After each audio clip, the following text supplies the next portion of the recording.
First, Hawkins is at 1, which is not very much, by the way.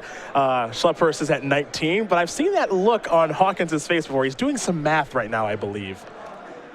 And, well, he better be, because he'll die if he doesn't. There's a Dryad Arbor out there on the other side there from Schlepphorst. Lethal. Don't say that one very much about the old Dryad Arbor. Hawkins currently up a game in this matchup, Storm versus Reliquary Retreat. Again, if you haven't seen the deck tech with Chief and Schlepphorst, as he was in the sideboard with Ken Crocker, we do recommend that you do after the match, not now. Eric is trying to figure out the best way to go about doing this. The one thing we don't know is what's in Schlepphorst's hand. You see those two cards, they're face down. He's hiding that from everybody. Yeah, now, Hawkins, most likely, what's happening here is the check on, do I have a mana to spare? Can I afford to cast Cabal Therapy and have enough mana left over to do everything that I need to do? Given that he's on 1 life, he has to win via Past in Flames, or does he just have to let it rip? Does every mana just matter too much? Now, to note, you see Eric's graveyard, a couple Dark Rituals down there, at least 1 Cabal Therapy, a Disfigure. Also, the Ad Nauseam has been cast already this game. Okay. So we may have jumped in after Ad Nauseam resolved, and Eric decided he had to stop. Unclear at this point as we're jumping in mid-game. He does also have a copy of Tendrils of Agony in hand. What we do know is that he's facing lethal next turn from that Dryad Arbor. And he's got to figure out with the contents of his hand of what exactly he can do here. It looks like he's going to start with Dark Ritual. So that's spell 1, 3 black mana.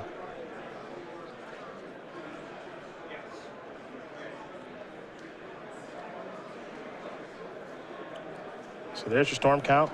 We'll get the mana out here for Eric, too. We've seen him do this so many times here this weekend.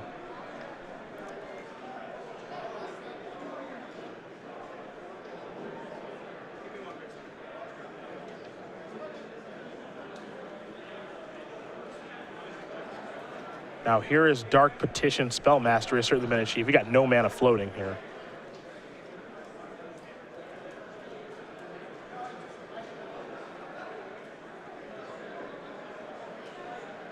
Now, if this does resolve, he'll get to Demonic Tutor and add 3 black mana to the mana pool. You do wonder, where's he going after this?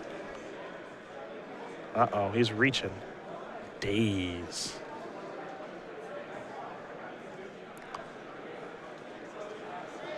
Looks like Hawkins will pay.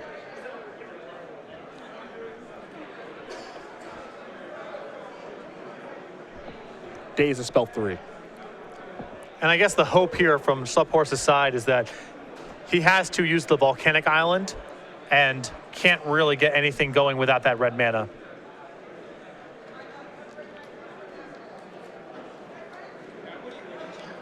Hawkins looks like he's considering Lotus Petal, and now he's just considering putting his deck away. No comeback to be had here, so looks like that Daze was timely. Yes, I don't think that Hawkins could get anything going with Ad Nauseam already cast and with him at 1 life.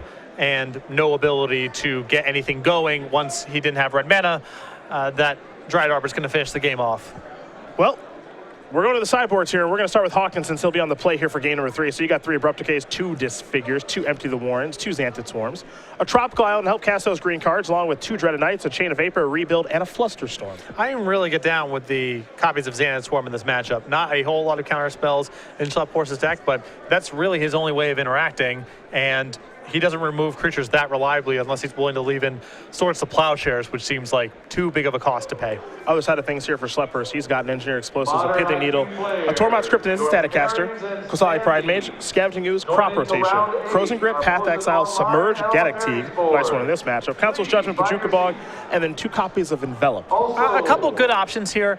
I do like having access to some anti-graveyard measures. Storm does rely on his graveyard quite a bit, so the Scavenging Ooze, the Pajuka Bog, they're low cost, and I like bringing them in. I think it's even fine to bring in the Crop Rotation to be able to enable the Pajuka Bog at instant speed, and then there's some anti-combo measures like Gaddock-Teeg, the 2 copies of Envelop, and those are just going to come in as well. So you see the options there for both players here. Hawkins will be on the play here for game number 3. You mentioned not a ton of counter magic going on in the Reliquary Retreat deck here. Well, 4 copies of Force of Will, 3 copies of Daze. nothing really going on the sideboard. There are the 2 copies of Envelop, though. Envelop's very good in this matchup. We see a lot of people lean on things like Spell Pierces and Dazes as a way to try to fight Storm. But as we've seen over the course of this weekend, Hawkins can get to a point where 2 mana is not a lot for him to pay. Daze and Spell Pierce fall off a cliff in terms of their utility once you get past a certain point. But Envelop is very solid at every stage of the game. You can answer a lot of the combo effects with it, and it's not something that Hawkins can just power through with enough ritual effects. Well, those are the options for both players, and we're going to learn a little bit more about Eric Hawkins right now. You see, he's got 1 Open Series top 8. We'll have to change that graphic to 2. It seems like a long time coming, and maybe he was just waiting for a Legacy main event. We're going to have to update Tom Ross's as well. That's for 2 sure. updates. So Eric Hawkins, now 2 Open Series top 8, 31 years old, from St. Paul, Minnesota. A poker and Magic player. Told me he's going to get started in Hearthstone as well. Very popular card game.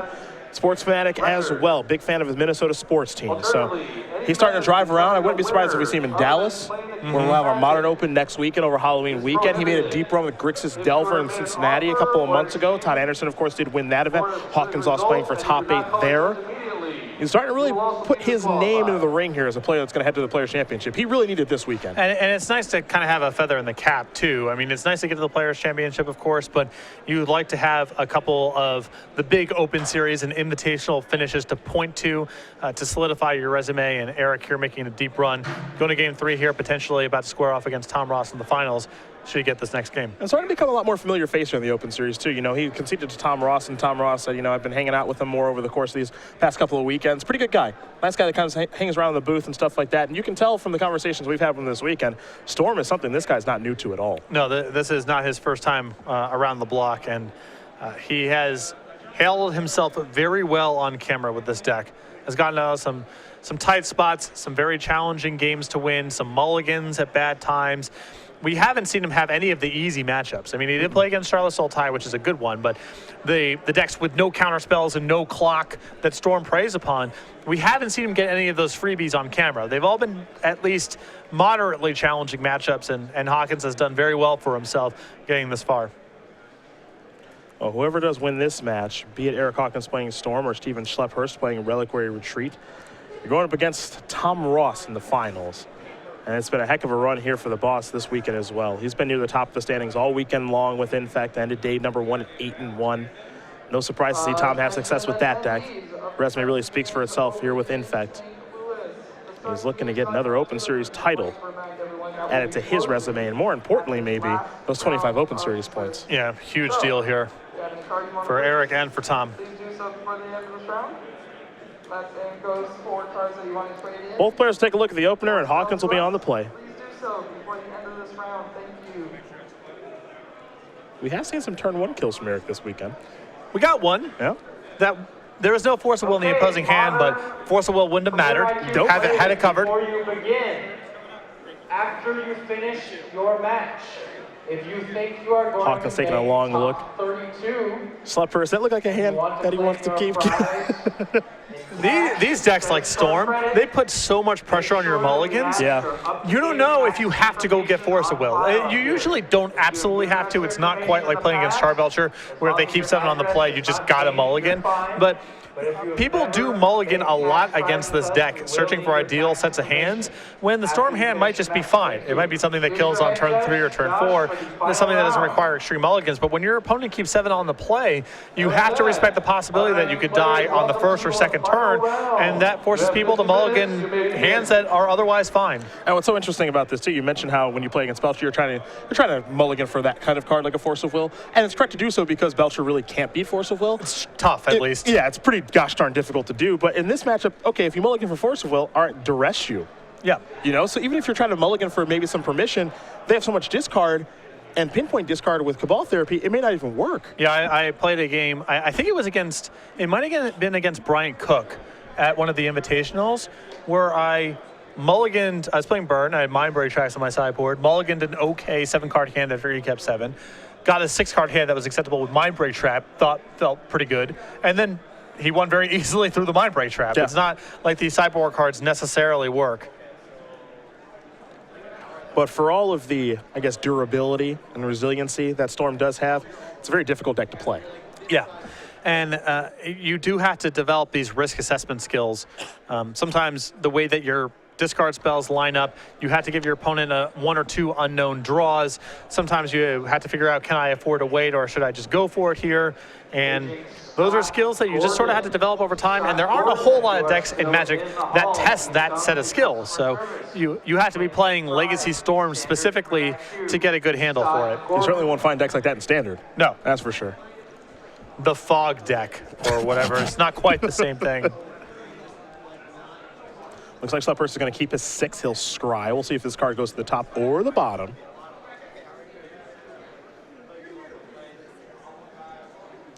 To the bottom it goes, and game number 3 of our semifinals will be underway here in just a moment.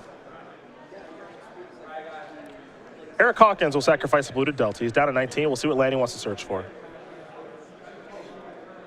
Players in the standard top 8, please make your way to table 1. Just a basic island. He is playing against a deck that does have Wasteland. Although only 2, surprising for a Night of the Reliquary deck. You'd expect more than that. Could be an issue with colored mana. There is Tundra and Taiga in the deck after all, so.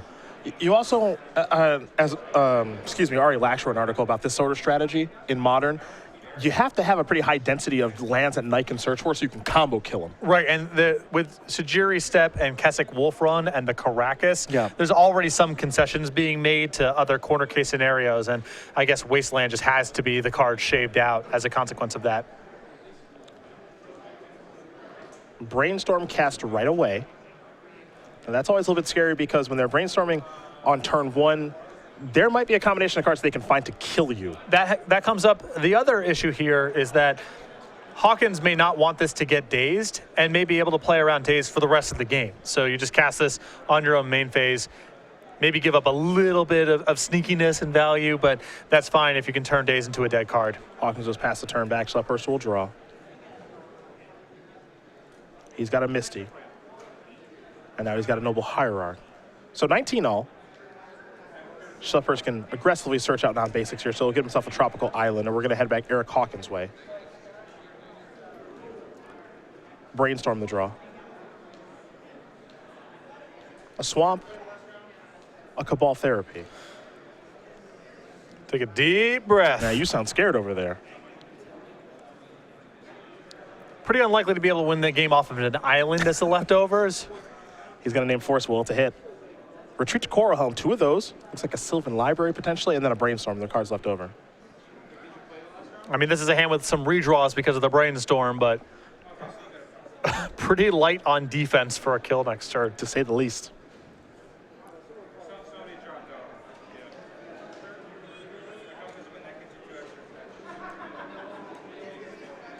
Maybe, uh-oh.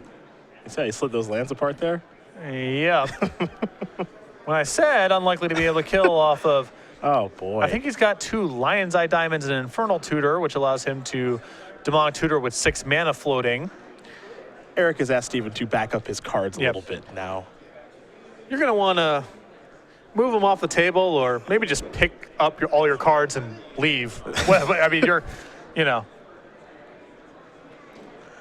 2 Lion's Eye Diamonds, a Lotus Petal, that spells 2, 3, and 4. Hawkins does have a Brainstorm in hand. He's also got an Infernal Tutor. It could be go time here. He's going to use that Lotus Petal. He'll play an Infernal Tutor.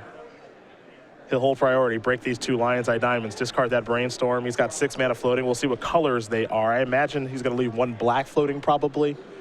Well, he is a little bit light on ritual effects. He can't go via Passing Flames right now. I think he just has to Ad Nauseam for a bunch, which is not a bad spot to be in, but he's already played a Lotus Petal and 2 Lion's Eye Diamonds and has played a land. Yeah, depending on how he sideboarded too, a unique option that would have been available to him here. I guess no, because he wouldn't have red mana flame. I was thinking maybe he could work Dark Petition into this. Yeah, Dark Petition and Infernal Tutor are effectively the same card. You know. He's got 6 black mana here. Yeah, this just feels like Ad Nauseam with a black up. He's in a very favorable position, and he's not facing any pressure, so in the event that he does not kill this turn, he can build up a hand that can go for it the following turn. Yeah, just don't go to 1. But this is not a lock. Yeah, it's not a lock. Don't go to 1. Maybe avoid going to 2 for an Exalted Creature off the top. Very true. He's got a good shot of winning the game this turn, and if he fails, he can probably set up a hand that can win the game the next turn. Cards he's looking for here, Dark Ritual, Lotus Petal. He's already played a land for the turn. Lion's Eye Diamond will be okay, but he's already used 2 of those. Yep. Might not be necessary. So yeah, Dark Ritual and Lotus Petal and potentially Cabal Ritual. Those are the prizes here. Lion's Eye Diamond in concert with Infernal Tutor is also great. Ponder, Disfigure, hey, Dark Ritual, and a Lotus Petal, and a Dark Ritual. Magic is so easy. And the Lotus and the Disfigure is so great here because if he fails to go off this turn, he can go, okay, well, Disfigure your Noble Hierarch with my mana that's left over. It's your turn. Here's a Pass in Flames now as well. I think Eric might be stopping. This looks like a kill to me. Yeah. I'm becoming better and better. I'm not perfect yet at identifying, but I've seen enough of the patterns now when I know a collection of cards that looks lethal. So you're not ready to start playing Storm. No, I'm ready to comment on it. Dark Ritual going to bring him down to 8. He's still got some free shots here. I don't want to get too greedy, but yeah, I think he's going to stop now. He can cast a couple Dark Rituals. He can make red mana for Passing Flames off a Lotus Petal. We'll see him go through it here in just a moment. Yeah, he can even float mana off of Lion's Eye Diamond, discard the Passing Flames, flash it back. A lot of routes here. See, you got this They deck easy. all land in the same place. I'm starting to pick it up. It was a hole in my commentary game for a little while. I feel like I'm starting to get the rhythm of this a little bit. Now all you do is you go in Magic Online, you buy a Storm deck. Now you just start working out the kinks. That seems like a lot of cost for not a lot of value for me. There'll be a couple of misclicks along the way, but that's all right. Got to learn somehow. Here's a Pass in Flames, going to cast that. Probably blow LED in response so that he can flash back Infernal Tutor. Spell count is plenty high. He's got lots of mana.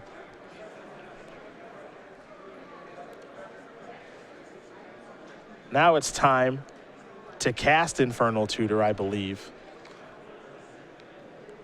And go get a Tendrils of Agony. And once he does reveal the Storm spell, Eric Hawkins is going to win this match here over Steven Schlepphorst. 2-1. Storm is going to take care of Reliquary Retreat. And we are going to have one heck of a finals in front of us here. Number 10 and number 12 on our Season 4 leaderboard with a lot on the line. And don't go that far. No. Because this could be over extremely quickly. And congratulations to Steven Schlepphorst. Absolutely. This is the deck of the tournament. I Yeah. know we're going to have Infect and Storm in the finals and 2 of our highest profile players squaring off in the finals, but I know this captured the imagination of a lot of people. Very excited to see a card from Battle of Zendikar, a set that I think a lot of people said there's not really a lot of eternal content here.